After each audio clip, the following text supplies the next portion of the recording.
doit prier et la chose se manifeste. Si elle ne se manifeste pas, passe à autre chose. Parce que le chrétien vit dans ce qu'on appelle le contentement aussi. Sinon, tu vas être aigri. Tu demandes tout le temps à un mari. Le mari ne vient pas. Est-ce qu'il y a un préalable? Tu demandes tout le temps le travail ne vient pas. Est-ce qu'il y a un préalable? Maintenant, s'il n'y a pas de préalable qui se forme, sache que Dieu ne veut pas. Contente-toi maintenant de l'adorer simplement. Et là, ta vie sera en paix. Il n'est pas dit que ce sont les mariés qui vont au ciel et les non-mariés vont rester.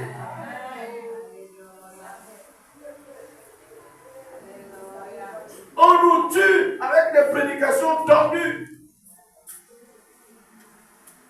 Bien-aimés, Jésus, même au sujet des pauvres, il a bien répété, les pauvres, vous en aurez toujours. Et nous, on nous fait porter la croix que non, le pauvre, à chaque fois que tu le rencontres, il faut toujours le dire.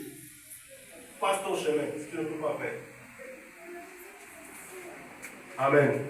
Je vous dis la vérité, sinon vous allez avoir des aiguillons le soir pour rien. C'est-à-dire que la conscience tournée, après tu pries, ça, tu es bloqué. Passe, si tu ne peux pas, passe. Si tu peux, fais. Mais si tu ne peux pas, je dis bien que passe, tu n'as pas péché.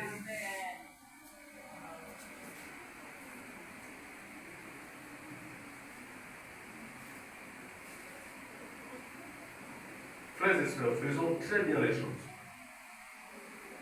Préparons le culte. Préparons le culte.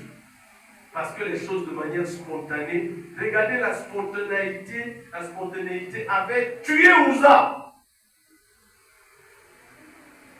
Mais si Uza était préparé, vous pensez qu'il devait toucher l'arche de l'alliance, même si elle était penchée, si les choses de Dieu se penchent, c'est toi qui dois redresser ça.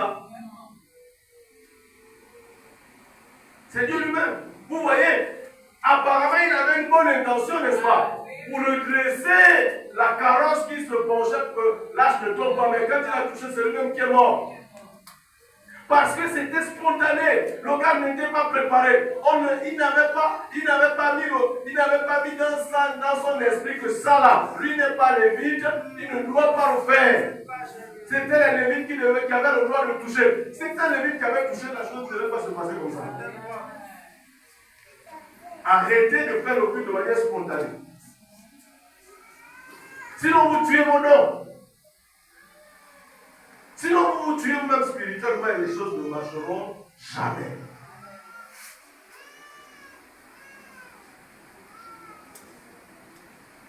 Ça ne peut pas marcher.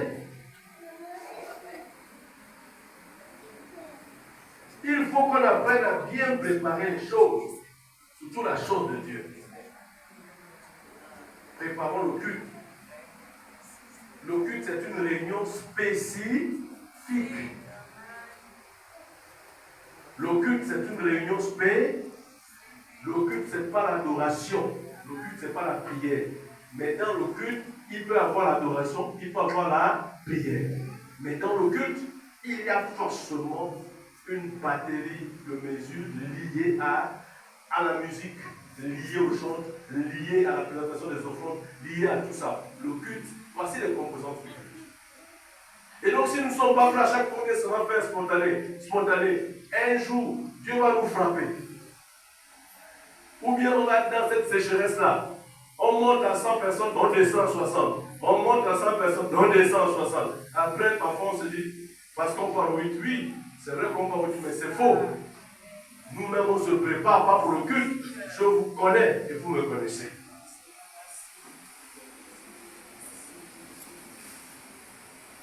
Il faut qu'on change l'habitude là.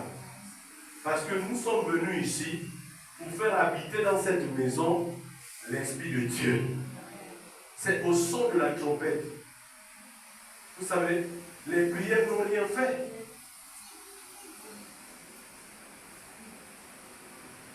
Vous cassez le mur de Jéricho, les prières n'ont rien fait. Vous détruisez Jéricho, les prières n'ont rien fait. Vous détruisez les murs de Jéricho, les généraux de guerre n'ont rien fait. Mais pour détruire Jéricho, c'était au son de la trompette. Quand les musiciens ont chanté, les murs se sont Et le préalable était installé. Ce préalable du miracle, on dit tourner 7 fois. On ne peut pas vous prier toute la vie. Il faut que le préalable s'installe. Le préalable ici, je veux dire quoi? Dieu te parle, que fais ceci et tu le fais. Alléluia. Une fois que c'est terminé, c'est terminé. Ne fais plus l'honneur. Parce que si tu ajoutes, c'est le péché, c'est l'idolâtrie. Nous ne sommes pas des pentecôtistes. Nous sommes disciples de Jésus. Amen.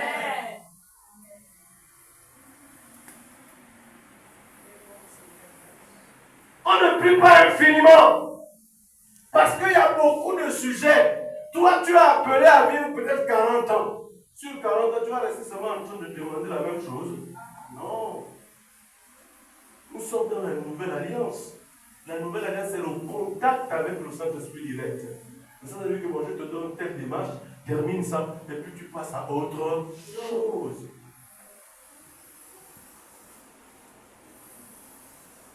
Parce qu'on vit un petit temps. On ne vit pas pour longtemps, même si tu vis 80 ans. À comparer à l'éternité, c'est la même chose.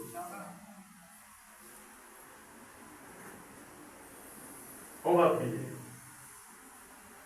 Il y a une autre habitude.